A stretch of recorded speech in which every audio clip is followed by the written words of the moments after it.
Ons begin vandag met 'n nuwe fokus wat ons noem in die herbou fase. En in daai proses is daar baie keer moeilike dinge wat ek en jy moet hanteer. Daar's moeilike prosesse wat ons moet hanteer. Daar is moeilike geleenthede wat altyd saam met 'n herbougeleentheid kom. Herbougeleenthede is exciting en dit is vreesaanjaend gelyktydig.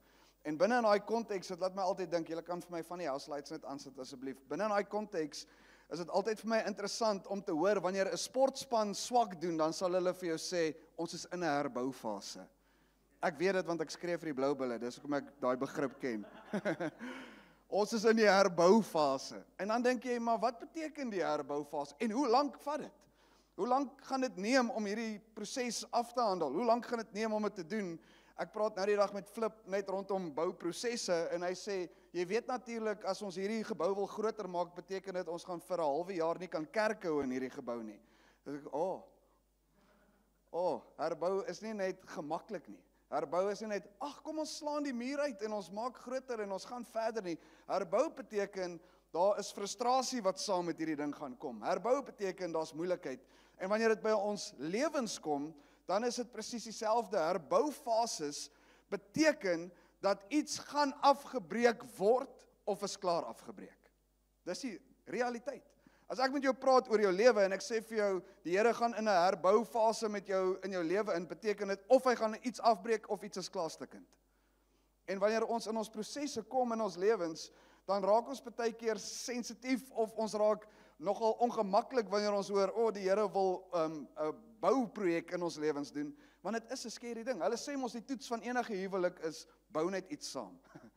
En jy gaan agterkom of die huwelik sterk genoeg is om enige ander ding te hanteer, want bouprosesse toets goed in jou en my lewe. En ek wil eintlik vandag, voor ons in die woord gaan induik, wil ek eintlik 'n geleentheid maak om te bid vir Woensdag wat vir ons voorlê, want ek voel in my gees, die land kan in 'n herboufase ingaan as Woensdag se verkiesing uitloop op dit wat die Here wil doen.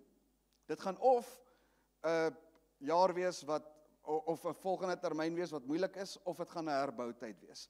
En ek wil 'n oomblik vat waar ons kan die Here vertrou vir 'n herboutyd van ons land. So sal jy saam met my staan daar waar jy is. As jy by die huis kyk aanlyn saam met ons om vir 'n oomblik ook te staan. As jy natuurlik kan staan. So as jy 'n operasie onlangs gehad het of pyn of skete het, is jy welkom om te sit. Here, dankie vir die voorreg wat ons het om vandag vir ons land te kan intree. Here, dankie vir die voorreg wat ons het om te weet, Here, U het ons nog nooit begewe en ons nog nooit verlaat nie. En dit maak nie saak, Here, wat opinies van die wêreld is rondom Suid-Afrika nie, hoeveel beleggers wil loop nie, hoeveel mense goed wil onttrek uit die land uit nie, Here, vandag roep ons hierdie land terug, Here, tot in U heerskappy in. Ons roep hierdie land, Here, tot onderdanigheid van U koninkryk in en nie in enige regering nie. Here, dankie dat ons kan weet, Here, U hand is oor ons land. En ons kan U vertrou, Here, vir Woensdag 1, Here, vir vredevolle verkiesingstye, maar 2, Here, bid ek ook teen korrupsie. Ek bid, Here, dat elke hart wat daar is, Here, wat dalk wil woud swaai of 'n ding wil probeer doen of goed onderduims doen, Here, dankie dat U elke negatiewe proses afkeer in die naam van Jesus Christus. Here, dankie dat ons weet dat niks is vir U onmoontlik nie en dat ons hierdie land en die prosesse en die telproses kan opdra in U, Here, en mag U verheerlik word deur ons land se verkiesing in hierdie jaar, is ons gebed in U naam alleen. Amen en amen. Jy is welkom om jou sitplek te neem. Vanoggend wil ek met jou gesels binne in die tema van herboufase, wanneer jy net wil sê, ag Here. Ek hoor eintlik by Daniel, dis nie net ag Here nie, dis ag Here, regtig. Alweer hierdie moment, alweer hierdie proses, alweer hierdie ding wat van voor af moet gebeur. Daar's oomblikke waar ek en jy wil voel om net te sê, ag Here. En ek voel baie keer so. Ek voel baie keer dat ek op 'n plek is waar ek eintlik my gebed begin met, ag Here, kan ons dalk vir 'n oomblik net iets anders beleef? Kan ons vir 'n oomblik net deur iets anders gaan? Herbou seisoene word baie keer bepaal deur ag Here oomblikke. Jy kom op 'n plek waar jy iets sien wat jy voel, maar die Here gee vir my 'n nuwe prentjie rondom hierdie omgewing. En nou begin daar iets gebore word hier aan my binnekant en jy begin die Here vertrou vir 'n herboufase of vir 'n nuwe bou of 'n aanbouing binne in die proses. Maar dan is daar geleenthede in jou lewe waar jy net op die punt kom waar jy voel, dit kan nie langer lyk soos wat dit lyk nie, dit moet verander. Dit kan nie langer lyk soos wat dit nou lyk nie. Jy sien dalk 'n kraak in die muur vir so lank, en nou is daar 'n tweede en 'n derde kraak, en nou besef jy, dit kan nie langer so lyk nie. En nou begin jy die Here vertrou vir prosesse en vir dinge in jou wêreld, in jou omgewing, in jou lewe, en dit waarmee hy besig is. So ons gaan vandag kyk na beginsels wat ek en jy kan leer, wanneer ons deur herbouseisoene gaan. Miskien is jy huidiglik in een, miskien is jy op pad na een toe. Al wat ek weet is, die Here is konstant besig met bouprojekte. Hy is konstant besig om in my lewe te werk. Ek is nooit 'n finished product nie. En nou is ek konstant bewus eintlik van daar's oomblikke waardeur ek deur goed moet gaan, en ek het nodig om bewus te wees, wat's die beginsels wat ek moet ken, wat ek moet leer wanneer ek deur herbouprosesse gaan. En ons gaan dit doen uit die storie van Nehemia uit. So as jy jou Bybel het, Nehemia 1 vandag. Nehemia 1 verduidelik vir ons die volgende. Hy kry nou net die nuus van sy broer af, wat die situasie in Jerusalem is. So hy was nie self daar nie, sy boetie was daar, saam met 'n klomp ouens, en hulle kom terug, en nou gee hulle vir hom 'n berig oor hoe die land, of hoe die stad Jerusalem lyk, hoe die omgewing lyk, wat eintlik die pynhope is waarin die stad homself bevind. En dan tel ons die storie op by vers 4, Nehemia 1 vers 4. Hy sê, en toe ek hierdie woorde hoor, het ek gesit en ween, en ek het daarlank getreur, en ek het gevas en gebid voor die aangesig van die God van die hemel, en gesê, ag Here, God van die hemel, groote en gedigte God, wat die verbond en die goedertierenheid hou vir die wat u liefhet en die gebooie onderhou, laat u oor tog opmerksaam en u oë oop wees om te luister na die gebed van die knegg wat ek vandag voor u aangesig bid, dag en nag, vir die kinders van Israel, u knegte, terwyl ek die sondes van die kinders van Israel bely, wat ons teen u gedoen het, ook ek en my familie het gesondig. Nehemia se eerste reaksie in die nuus wat hy kry, die stad is in pynhope, die stad is in ruïns, is 'n onmiddellike, ek wil sit en huil. Ek het 'n reaksie aan my binnekant, wat ek nie eintlik nou kan keer nie, daar's 'n onmiddellike reaksie, ek hoor die nuus, ek kry die inligting, en ek gaan sit op daai plek en ek begin huil. Het jy al ooit nuus gekry, waar jy onmiddellik net voel, dis nou net tyd om te huil? Het jy al ooit nuus gekry, waar jy voel, maar nou wil ek net gaan sit en gaan huil oor hierdie moment? En ons baie keer goed wat die Here ons harte so gryp. Nou wat interessant is, ons kom baie keer op die plek daar waar ons voel, maar dis net nog moeilike nuus op die moeilike goed wat ek klaar het. En dit hoop op, en dan gaan sit ek. Nehemia is so klein bietjie anders in hierdie moment. Nehemia bly in 'n paleis. Hy's wel 'n dienskneg in die paleis, maar hy is die skinker vir die koning. Met ander woorde, Nehemia is in 'n tyd waar sy lewe eintlik baie gemaklik is. Hy's wel in 'n land wat nie sy eie is nie. Hy's in 'n omgewing wat nie sy eie is nie. Hy's tussen mense wat nie noodwendig sy eie mense is nie. Dit is moeilike omstandighede. Maar as jy kyk na die leefstyl van Nehemia, is Nehemia op 'n gemaklike plek. En wanneer hy hierdie nuus kry wat moeilik is binne in hierdie gemaklike plek, gryp die Here sy binnekant en hy breek in 'n oomblik en sy hart word geroer en sy siel word geroer. En is my so amazing eintlik dat Nehemia op so maklike en 'n gemaklike plek is. Wanneer hy in sy gemaksone is, breek die Here sy hart. En hier's die ding wat ek en jy dalk moet besef vanoggend. Daar's goed wat nooit gaan verander nie as jou hart nie breek op hierdie level nie. Daar's goed wat nooit gaan verander as jou hart nie breek in 'n plek waar jy bereid is om te sê ek sal die gemak agterlos nie. Dis 'n short oomblik en 'n oomblik. Jy moet dit hoor vanoggend. Daar's goed wat nooit gaan verander as jou hart nie bereid is om te breek op 'n plek waar jy bereid is om die gemak agter te los nie. Want jou en my gebed is baie keer, ag Here, maar ek wil net gemaklik bly. Ag Here, die situasie, maar dit moet net nie te naby aan my kom nie. Ek hoor dit is in Jerusalem so, Here, maar dankie tog ek's in die paleis. Dankie tog, Here, ek het voordele wat saam met hierdie job kom waarbinne ek myself bevind. Ek het voordele wat na my kant toe kom. Ek eet die kos wat die koning eet. Ek meen ek proe wyn vir 'n lewe. Dis my job. Dis wat ek moet doen. Here, moet net nie my omstandighede verander nie. Nehemia se hart breek op 'n level waar hy sê ek is bereid om die gemak agter te los, Here. En is jou hart op daai plek waar jy kan sê, Here, wanneer my hart gebreek word, Here, ek is bereid om die gemak agter te los, om 'n diensknegt te wees in u koninkryk, en nie net vir 'n koning nie. En dat ons op die plek sal wees, waar ons konstant die Here vertrou, en dan gaan hy van daar af, hy sit en huil nie net nie, hy begin vas, en hy bid, en hoor hoe klink 'n ag Here gebed. Mense sal dink, hy moet begin nou by die trane, en by die omstandighede, en by die moeilikheid, ag Here, maar hoor, hoe begin hy bid? Grote en gedigte God. Ek love die Engels daar, hy sê, great and awesome God. Wanneer hy begin bid, en hy sit en hy huil, en hy sê, Here, ek het nou net die nuus gehoor, en die nuus het my kom ontstel hier in my diepste van my wese in. Die oomblik wanneer hy sy mond oopmaak om te bid, begin hy by great and awesome God. Hoe amazing is dit nie? Dis een van die beginsels wat ek en jy moet leer in ons lewens, wanneer ons wil sit en huil, is ons reaksie na die Here toe, great and awesome God.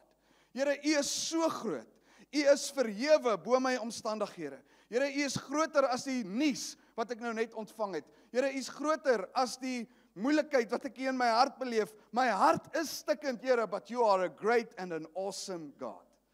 En dan maak hy 'n incredible statement. Hy sê, u is die een wat u verbond onderhou. En is die tweede grootste beginsel wat ek en jy kan leer rondom die Here, is eintlik dat hy is 'n verbondsgod. En hy sal nie sy verbond verbreek nie. En nou kom Nehemia en hy begin by dit. Here, u is die groot en die almagtige God. You are the great and awesome God. En nou begin hy met hom praat, Here, en wanneer u praat, Here, het u 'n verbond gesluit met die mense. U het al beloftes gemaak oor Jerusalem en ons omgewing. Here, en nou kom ek eintlik in hierdie plek en ek bring my teleurstelling en my pyn en my hartseer en ek herinner u eerste, Here, u is die een wat die verbond gesluit het. U is die een wat getrou is, Here, aan u woord. Niks sal dit verander nie. Dit maak nie saak hoeveel mure plat is nie. Dit maak nie saak hoe stikkend die stad is nie. Dit maak nie saak hoeveel pyn en hartseer ek nou beleef nie. Here, u is die God wat getrou is aan u woord. En ek herinner u daaraan. U is die verbondsgod en u sal nie daai verbond verbreek nie. En dan gaan hy so klein bietjie verder. U is nie net die God wat getrou is aan die verbond nie. U is getrou aan u goedertierenheid. Die Amplified gebruik 'n mooi woord. Hy sê, you are true to your loving kindness. Your loving kindness. Daar's iets omtrent die Here se goedertierenheid, waar hy konstant jou en my wil herinner, ek is getrou aan my goedertierenheid. En dis Nehemia se oortuiging. Here, u is nie net die great and the awesome God, wat amazing dinge doen nie, en groot dinge doen nie. U is nie net die God wat getrou is aan die woord nie, Here, u is getrou aan u loving kindness. U verbond is 'n verbond van verhouding. Dis wat Nehemia sê. Hy sê, dit gaan nie net oor 'n wet onderhou nie. It's your goodness. Dis u goedertierenheid. It is your loving kindness. Dis wat my herinner, Here, aan u woord. Dis wat my inbring aan u troue liefde wat standvastig is. En uit daai oomblik uit, die oomblik wanneer hy kom op daai plek en sê, great and awesome God, en hy begin sê, Here, maar u het 'n woord klaar gespreek en 'n belofte klaar gemaak, en ek wil u herinner, Here, aan u goedertierenheid. Raai wat is die volgende stap? Belydenis. Here, ek is so jammer vir dit wat die mense gedoen het. Nee, hy begin by die belydenis namens die mense. En is eintlik so incredible dat Nehemia ons leer dat daar's dalk sondes van 'n omgewing wat ek en jy kan bely namens die mense. Daar's goed wat ons al in hierdie land dalk beleef het wat buite ons hande was. Here, ons was nie deel van dit nie. Here, dankie dat ons kan bely namens die mense. Here, dankie dat ons kan kom en dalk sê, Here, ons was dalk naïef geweest oor goed. Here, ons is dalk onbewus van sekere goed, Here, maar ons wil net vandag kom en sê, daar's goed wat nie reg was nie, en ons wil net bely. Ons wil dit net kom neerlê voor die voete, maar dan gaan hy ook verder en hy sê, Here, ook ek in my huisgesin. Die probleem is nie net daar buite nie, dis ek ook. Dis nie net die wêreld wat stikkend en gebroken is nie, Here, daar's goed wat ek ook gemis het. Here, en ek kom bely en ek kom lê dit voor u voete neer. Ek kom lê dit binne in die konteks van dit wat u wil doen. Ek is besig om eintlik uit te spreek en te roep, Here, dit wat daar buite aan die gang is, het nie net parabys gebeur nie, Here, daar's goed wat gebeur het wat ons gebring het tot op hierdie punt. Daar's keuses wat gemaak is wat ons gebring het tot op hierdie punt. Here, ons kom bely dit. Ons kom spreek eintlik oor ons wese terug in die verbond in. Dit wat buite die verbond gebeur het. Dit wat buite hierdie kringe gebeur het. Here, ons kom bely weer voor u voete.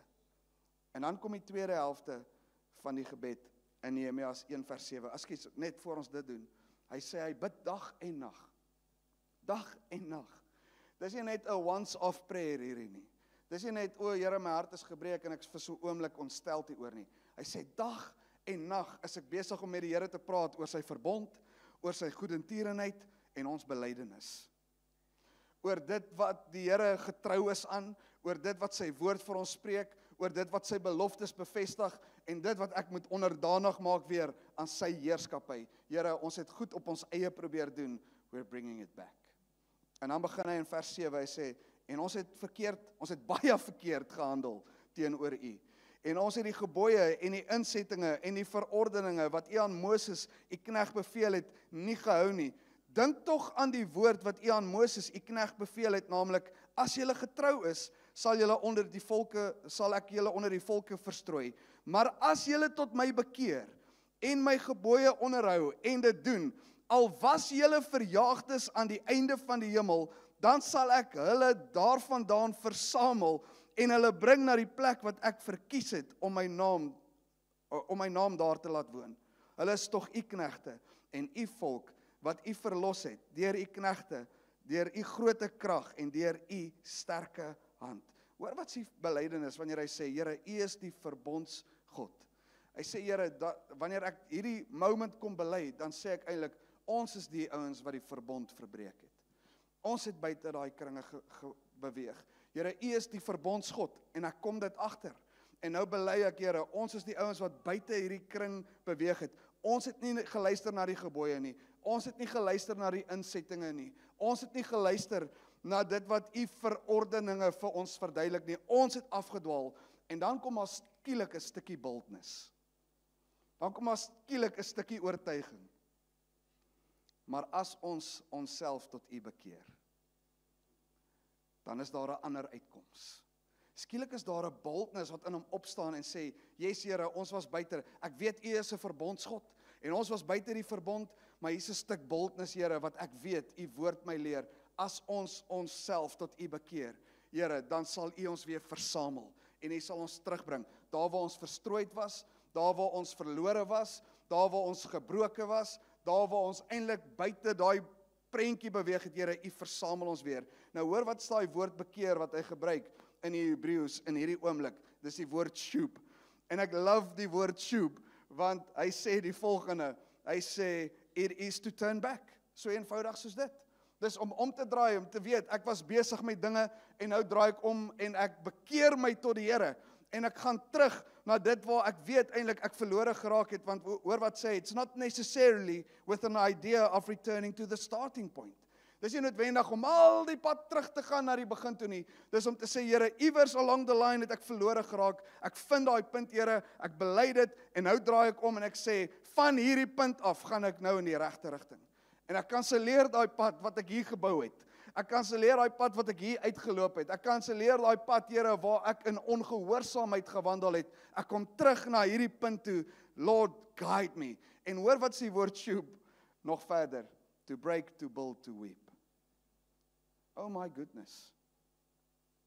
Wanneer Nehemia sê, ek kom tot 'n bekering, dan sê hy, die Here is besig om te bou en te breek.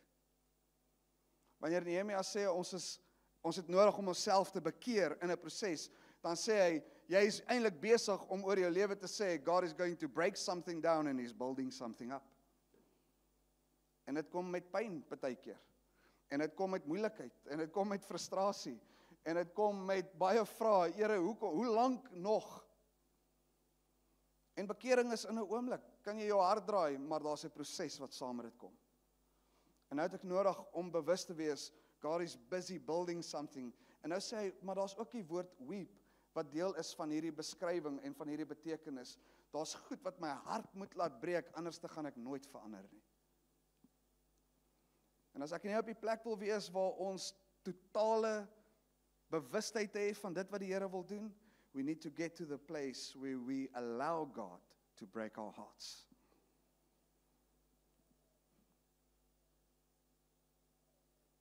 dan eindig hy die gebed met nog 'n ag Here. Ag Here, vers 11. Ag Here, laat u oor tog opmerksaam wees op die gebed van u knegt en op die gebed van u knegte wat verlang om u naam te vrees. En laat dit tog vandag u knegt geluk en verleen hom barmhartigheid voor die oë van hierdie man en ek was naamlik die skinker van die koning. Dis asof die ag Here skielik 'n ander trant vat. Aan die begin is dit ag Here, ek het 'n gebroke hart, ek is stikkend, ek is op 'n moeilike plek. Here, maar u is groot en u is goed. En ons het verkeerde goeders gedoen en ons was besig met die verkeerde dinge. Dis hoekom ek eintlik 'n ag Here oomblik het. Ag Here, ons het eintlik alweer verdwaal. Ag Here, alweer die, alweer daai. Maar skielik in vers 11 is daar iets wat verander. En hoor die interessante ding voor ons by die verandering kom. Hy sê, wees opmerksaam op die gebed van u knegt en op die gebed van die knegte. Skielik het ander mense begin saam bid. Van vers 1 tot 11, van 1 tot 10 bid hy alleen. Hy sê, Here, ek bely namens die mense. Hulle bid nie op die oomblik nie. Hulle praat nie noodwendig op die oomblik nie. Here, ek kom en bely namens die mense. Iewers along the line inspireer hy ander om ook te bid. Here, hoor nou die gebed van u knegt en u knegte. Nie meer, Here, hier is u knegt en hoor my hart is stikkend, my hart is gebroken nie. Here, iewers along the line het hierdie gebed binne in my 'n passie en ander aan die brand gesteek and they're praying with us. En ons vertrou saam nou die Here. En nou is ons besig om saam tot bekering te kom en ons wese te draai en ons harte te draai. En nou is daar 'n proses wat gebeur as hy begin bid. Hy sê, aan die begin is dit hy wat bid en omdat dit net hy is, tree hy in. Maar nou is daar 'n nuwe perspektief. En nou sê hy, ag Here, in hierdie proses, in dit waarmee u besig is, laat u vandag ons bemagtig. Geef vir ons guns, Here. Geef vir my guns, ek moet gaan. Maar ander mense is besig om te bid. Here, maar u stuur my in hierdie moment in. Gee vandag vir my guns. En dit is my interessant, dat Nehemia het klaar verhouding met die koning. Klaar verhouding met die koning. Hy is elke dag in die koning se teenwoordigheid. Hy praat elke dag met die koning. Hy het elke dag interaksies met die koning. Ek kan net dink, daar is klaar verhouding. Daar's klaar vir vrymoedigheid om te praat. Maar nou bid Nehemia en hy sê, Here, wanneer ek met hierdie proses te doen het, gee vandag vir my guns. Geef my 'n voorspoed om in hierdie proses in te gaan, Here. Laat hierdie proses voorspoedig wees, sê die nuwe vertaling actually. Laat hierdie proses wat u hier in my hart afskop, Here, laat dit voorspoedig wees. Hoekom? Here, ek kort nie net toestemming by u nie, ek kort toestemming by die ouens wat in beheer is hier ook. En dan skielik asof daar vir my 'n liggie aangaan. Ek voel partykeer, maar ek het mos nou gebid daaroor en nou voel ek half die Here begin goed hier aan my binneste losmaak. Ek moet hierdie mure gaan bou. Ek moet goeders gaan doen. Nou worry ek nie meer wie wat sê nie, want die Here het ons nou klaar gesê. Maar Nehemia kom op daai plek en hy sê, Here, ek het u toestemming klaar gekry, Here. Ek voel u is besig in my hart. Gee my nou guns om toestemming te kry by die ouens hier ook.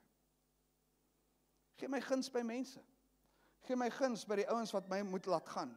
Geef my guns in die proses, Here, soos wat dit in die hemel is, so ook op die aarde. En wat vir my amazing is hoofstuk 1, is net 11 verse lank. Maar moenie verwar word deur die kort hoofstuk nie. Hy sê in vers 1, Nehemia 1 vers 1, hy sê die geskiedenis van Nehemia, die worship team, julle kan my join nie voor. Die geskiedenis van Nehemia, die seun van Agalja, en in die maand Kislev. Hoofstuk 2 vers 1 begin met en in die maand Nisan. Van Kislev tot by Nisan is 4 maande lank. 4 maande lank bid Nehemia. 4 maande lank huil hy. 4 maande lank verskyn hy elke dag voor die koning. En elke keer wat hy daar opdaag, moet hy eintlik vir die Here vra, Here, is dit hierdie oomblik? 4 maande lank. Elke keer wat hy in die koning se teenwoordigheid is, moet hy sensitief wees vir die Gees. Here, is dit hierdie oomblik? Ek weet wat u klaar in my hart losmaak, maar moenie laat ek die gun jump nie. Moenie dat ek praat wanneer ek nie moet praat nie, Here. 4 maande lank is ek in die teenwoordigheid van die koning, maar ek praat met u oor die omstandighede voor ek met hom praat. Here, u werk in my binnekamer, klaar in my hart. U is klaar besig om hier aan my binnekant goed te openbaar en los te maak. Here, moenie dat ek praat wanneer ek nie moet praat nie. 4 maande lank is ek bereid om te bid tot ek hoor, Here, U sê nou. Tot die oomblik wat die Here aankondig. Tot die oomblik en die geleentheid wat die Here bring. En die vraag is vanoggend vir jou en my. Hoe lank is jy bereid om te bid voor jy moet opgee? Hoe lank is jy bereid om te bid voor jy moet opgee? Hoeveel keer voel jy nie dalk die Here sê klaar, maar nou gebeur die geleentheid nie en iewers along the line verloor jy die woord want jy het ophou bid.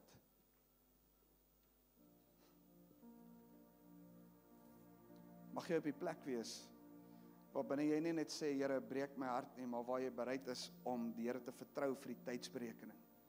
Mag jy op die plek wees waar jy sê Here, dit maak nie saak hoe lank dit vat nie. Ek weet wat U sê en ek bid hierdie ding deur. Ek praat met U oor die proses, Here, wanneer moet ek gaan? Hoe moet ek gaan? Here, gee vir my guns en totdat ek nie die geleentheid het van die guns wat ek besig is om te beleef nie, I'm not moving until you say move. Ek weet klaar wat U sê, Here, maar ek is afhanklik van U in hierdie oomblik. Ag Here, mag ons harte breek vir dit wat U hart breek. Ag Here, mag ons bewus wees van dit wat U wil kom vorm binne in ons. Ag Here, mag ons bewus wees van die tydsberekening van wanneer ek moet begin met die bouproses. Ek het 'n dringendheid, ek het 'n nood. Here, ons moet bou. Die mure is stikkend. Here, ons moet bou. Maar laat ons bewus wees van die tydsberekening. En ek het vanoggend, eintlik al die hele week, is ons besig met Pinksterkonferensie. Ek sê, Here, dis elke aand, is dit 'n ander preek, hierdie hele week lank. En dan moet Sondag nog kom, tussenin is dit street store. Here, wat wil U sê Sondag, want U moet nou al met my praat daaroor, want ek gaan nie tyd hê nie. U weet hoe lyk die tyd. U weet hoe lyk die druk van hierdie moment. Here, waarheen moet hierdie ding gaan? En elke keer as ek met die Here praat oor Sondagoggend, dan sê hy, is julle bereid om te bekeer? Is julle bereid om julle harte te draai? Is julle bereid om terug te gaan en die plek te vind en te sê, Here, U het ons afgedwaal. Here, help ons vandag om terug te kom na hierdie punt toe, sodat U ons kan lei van hierdie punt af vorentoe, sodat ons die tydsberekening kan vind. Here, ons het hier afgedwaal, gelukkig het dit niks gedoen aan dit wat U nog steeds gaan doen nie. Here, laat ons teruggaan en laat ons hierdie punt vind. En weet jy wat sê 'n amazing ding? Wanneer ons op daai punt kom, die Here herinner ons dan. Nehemia praat met die Here, Here, U is 'n verbondsgod. U goedertierenheid is tot in ewigheid. Weet jy wat gebeur wanneer ons harte draai? Die Here herinner ons aan sy goedertierenheid. His loving kindness will never fail you. His loving kindness. Die vraag is eerste, is ek en jy bereid om te sê, Here, ons wil bely namens die mense. Here, ons wil vandag bely namens die land. Here, ek wil vandag bely namens die Jakobse.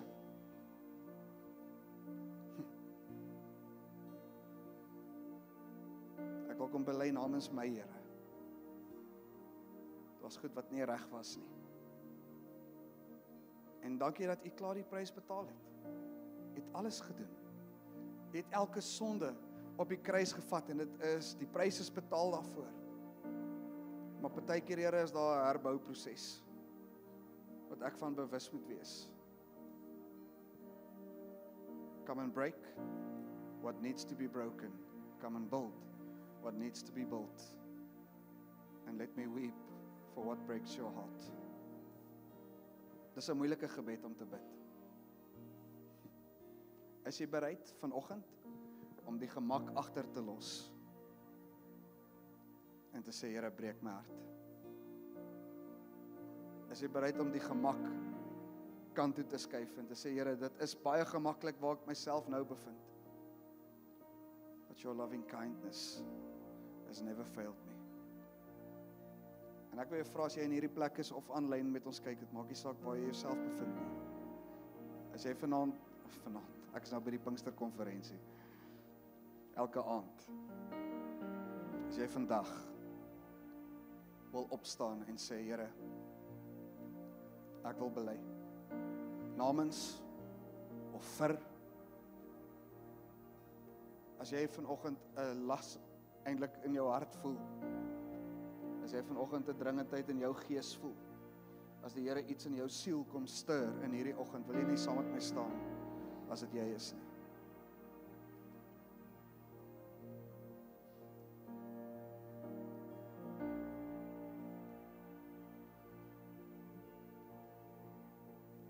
Here, vanoggend kom bely ons. Miskien is daar iets wat ons nie eers weet nie. Miskien is daar onbewustelike goed, Here. Miskien was dit naïwiteit vir 'n lang tyd. Here, maar vanoggend kom tree ons in. Deels vir ons land. Om te sê ons sal bely, Here. Maar ons kom ook as 'n gemeente vandag. En ons kom bely, Here, waar ook al ons nodig het om terug te gaan. Waar ook al ons nodig het om toe te laat, Here. Dat ons nie net teruggaan nie, Here, maar toelaat dat U kom breek en bou soos wat dit nodig is. Dat ons in hierdie plek vanoggend, Here, net ons harte op die tafel kan kom neersit en sê, Here, ons is nie hier vir gemak nie. Ons is nie hier om net in die paleis rond te dwaal nie, Here, stuur ons in hierdie wêreld in. Uit die gemak uit. Stuur ons in ons werksplekke in om die mure te gaan bou. Stuur ons, Here, in ons vriendekringe in om die mure te gaan bou. Stuur ons in ons skole in, Here, om die mure te gaan bou. Here, stuur ons in die regering in om die mure te gaan bou. Here, stuur ons in die prosesse en die besighede van hierdie land in om die mure te gaan bou. Here, dankie dat ons vandag eintlik grondgebied kan terugklim vir U. Nie net in ons harte en in ons lewens nie, Here, maar in ons wêreld. Dankie, Here, dat ons vanoggend eintlik net ons harte kan kom buig voor U met 'n dankbaarheid. Your loving kindness has never failed me. Dankie, Here, dat ek nooit op 'n plek was waar ek buite daai guns beweeg het nie, Here, maar ons bid vandag ook vir guns in ons omgewings in. Dankie, Here, dat U die tydsberekening aan ons bekend maak.